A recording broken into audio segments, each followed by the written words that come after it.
Oke, 96,7 Radio Global FM, Lombok Kawan Global. Masih di Bincang Global kita dengan topik kesiapan Polda NTB dalam pengamanan Pemilu Kada 2020. Masih bersama Pak Dewa, Karo Ops Polda NTB, dan bersama Profesor Galang dari tokoh masyarakat. Nah, masih kami nantikan Anda kawan global di 087865110035 atau di 0813399960. Bisa juga melalui Facebook kami Global FM Lombok. Nah, Pak Dewo, tadi kan sudah disebutkan kalau titik-titik memang ada ya titik-titik yang dikhususkan untuk pengamanan pilkada ini. Kalau kami tanya wilayah mana aja nih Pak Dewo, ini ada bocoran nggak Pak Dewo? Wilayah mana aja nih yang mendapat atensi dari Polda NTB? Silakan Pak Dewo. Ya, seperti biasa sebenarnya kita anggap ini rawan, ternyata tidak gitu ya. Saya perlakukan sama aja semua. Perlakukan sama sama ya? Untuk antisipasi segala sesuatunya, karena dari mapping masing-masing Polres itu semuanya ada persoalan-persoalan di situ. Persoalan tersendiri gitu. Persoalan sendiri, sehingga perlu diantisipasi, perlu dikoordinasikan juga untuk penyelesaiannya, karena ini kan bukan kepolisian aja, ada masalah yang perlu diselesaikan dengan instansi terkait juga. Nah, ini perlu kita dorong lah kepada tadi yang saya sebut itu, khususnya ke penyelenggara atau stakeholder yang lainnya kira-kira. Nah, kalau dari kepolisian sendiri melihat Pak Dewa tadi kan untuk wilayahnya, ini untuk tahapannya ada nggak tahapan yang paling diantisipasi atau yang paling rawan lah gitu dalam pilkada ini, dan gimana nih upaya pengamanannya? Mungkin di sini nih terjunkan banyak sekali anggota. Ya, kalau hasil potensi kerawanan dari masing-masing ini kan beda. Pokoknya di tahap pendaftaran, katakan gitu. Pendaftaran ini kan yang mendaftar bersama partai politiknya, kadang-kadang bawa massa juga kan gitu. Nah, ini kalau bersamaan kan potensi gesekan-gesekan ini pasti ada kira-kira seperti itu untuk di tahap pendaftaran ini. Tapi selama ini saya sudah pilkada, pileg, pemilu di sini sudah 4 tahun. Saya urusannya tiap tahun ini terus gitu ya. ini terus. Ini mungkin yang terakhir saya ini khusus masalah pelaksanaan pilkada maupun pemilu ya. Okay. Kemudian di tahap pendaftaran tadi itu yang saya sampaikan. Kemudian di tahapan berikutnya kita masukkan ke tahapan kampanye. Tentunya di sini aturan-aturan main itu yang harus dipenuhi. Maksud saya oleh semua yang ikut berpartisipasi dalam pelaksanaan pilkada ini. Contoh banyak kampanye ada penggunaan peragaan. Biasanya ini ada aturan dari KPU. Pemasangan baliho-baliho katakan itu sudah ditentukan di tempat tertentu, tempat lain nggak usah gitu, karena nanti capeknya kita gitu, nyopotin yang banyak itu loh di pohon-pohon, kadang-kadang di atas ditaruh itu kan, itu yang bikin berat kita khususnya masa tenang kan tuh harus dicopotin. Iya, nah, kalau ini yang sudah dicopot karena nggak bersih ya. Nggak bersih, kadang-kadang yang masang juga nggak mau juga nurunin itu kan, suruh kita yang nurunin kan sama Pol PP kan, kasihan itu. Gitu kan. Nah, itu yang penting sebenarnya bagaimana memperkenalkan diri kita sebenarnya ditahu sama masyarakat. Saya pikir bukan jalan dengan majang-majang kayak gitu. Kalau sering silaturahmi, datangin ke ke masyarakat itu lebih baik, lebih dikenal, kira-kira seperti itu.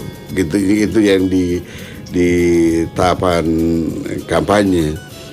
Kemudian pengumpulan massa dan lain, kan ada beberapa kali makanya kumpul rapat umum berapa kali, itu pun dibatasi juga jumlahnya. Itu semua sudah ada aturan-aturan mainnya gitu. Kemudian begitu juga di tahap pemungutan suara. Nah, ini yang saya sering kemarin itu banyak ada PSU, pemilihan suara ulang gitu ya. Ini akibat ada beberapa yang kompetensinya kurang. Saya akui dengan banyaknya ini para petugas yang ada di TPS itu pemilihan ini, ada yang entah belum paham atau tidak gitu. Contohnya banyak begini, gara-gara ulah 1-2 orang kan gitu ya, 1-2 orang dari daerah lain hanya bawa KTP aja ke situ masih diterima. Artinya ada yang tahu, protes. Jadi gara-gara 2 orang melakukan lagi pemilihan ulang di daerah itu. Udah, kalau memang ketentuannya nggak boleh dari daerah lain ke tempat itu, jangan dikasih gitu-gitunya itu kan. Kan sudah ada ketentuannya siapa yang boleh memilih di TPS itu. Saya pikir regulasinya sudah ada semua. Nah ini kadang-kadang yang kemarin banyak kita PSU itu gara-gara itu. Umpamanya dari warga Bima umpamanya, dia boleh milih di sini, kecuali tadi dia sudah ada pindahan dari bawa C berapa itu ya ke ini boleh gitu loh. Kalau ujuk-ujuk nggak bisa. Nah itu harus dipersiapkan sebelumnya. Baik. Nah itu yang di ini. Begitu juga di itu tadi dipungut dan apa? Nah kemudian di penetapan ini apa? Begitu tadi sudah ini ada rekapitulasi suara dan lain sebagainya. Nah ini juga masalah juga. Baik. Masih di pemungutan itu masih ada rekapitulasi. Ini cara menghitung juga masih ada yang belum paham juga. Sehingga nantinya itu juga jadi masalah gitu. Padahal apa sih susahnya? 1, 2, 3, 4 kan gitu gini. Tinggal dituangkan dalam bentuk formulir-formulir itu. Ada beberapa yang salah hitung. Baik. Salah Mungkin hitung. saking capeknya. Nah itu juga, ya ini sebenarnya evaluasi kita juga yang kemarin itu. Saya kasihan juga. Memang itu dari awal sudah saya ini kan, apa nggak capek gitu. Kekuatan fisik manusia itu berapa? Terbatas. Mulai dari pagi nyerahin ke PPK. Di PPK terus ngitung, nunggu giliran. Beberapa banyak yang dari TPS itu kumpul di PPK. Dia harus ada di situ. Petugas KPPS dan lain sebagainya. Kan itu tenaga orang dan waktu memang harus diselesaikan. Sementara ya sebenarnya banyak yang nggak mau jadi ini, apalagi honornya sedikit kan, capeknya banyak. Gitu. Bahkan ada yang meninggal karena ada yang meninggal ya. Banyak. Itu 600-an. Nah itu masalah dengan waktu yang seperti itu. Baik. Nah inilah apa namanya yang perlu dievaluasi. Saya pikir sudah kita evaluasi kemarin hasil ini di Jakarta itu. Memang sudah kita pikirkan, makanya dulu kan tiap TPS itu hanya boleh cuma maksimal 300 saja gitunya itu. Kemudian kalau sudah dihitung ini harus terima, jangan protes. Baik. Protes ada caranya. Ada alur tersendiri ya yang harus diikuti. Gitu kan. Baik. Ada aturan mainnya. Saya pikir itu ya.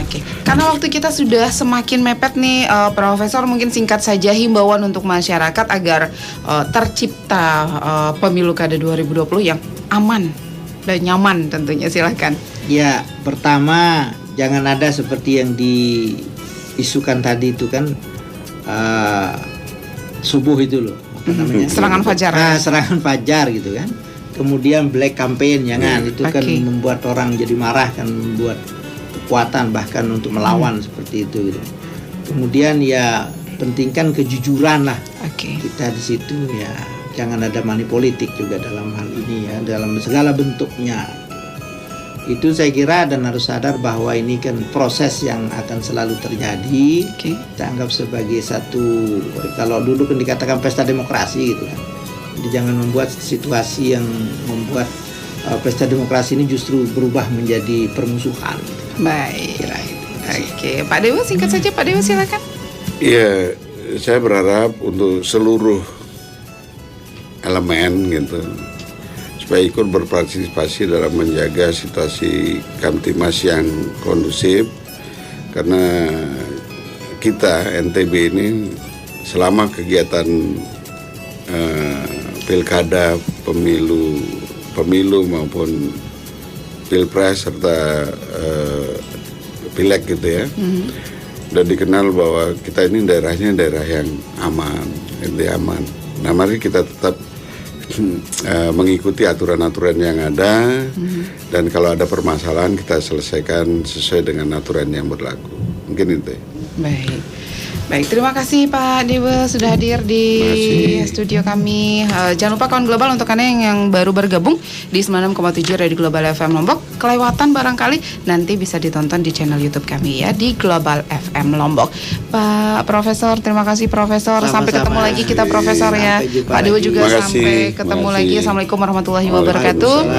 Selamat pagi. Dan kawan global, terima kasih untuk Anda yang selalu setia bersama kami. Waktunya kami pamit. Wassalamualaikum warahmatullahi wabarakatuh. Selamat pagi dan sampai jumpa. Global FM Lombok, radio berita terkemuka di NTB.